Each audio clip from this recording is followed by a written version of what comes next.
How to create progress bar in Notion. So hello guys and welcome back to today's video.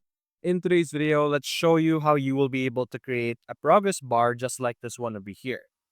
So it's actually very simple. First things first, you have to have your table over here as you can see, and as an example, I have savings goals and current savings over here.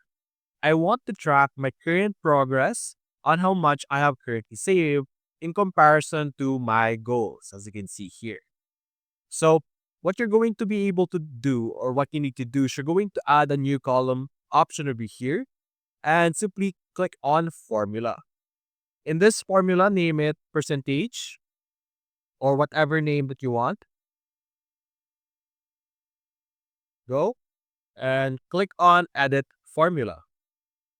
When you're clicking on edit formula, you can then simply type into or type your own formula that you have. So what you're going to do is you're going to select here your current goal and then click slash or type slash and then put here your current progress.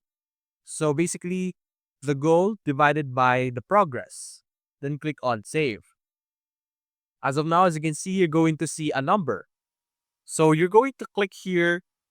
As you can see, the pop-up that we will show or we will see, click on bar and then click on the numbered format over here and click on percent.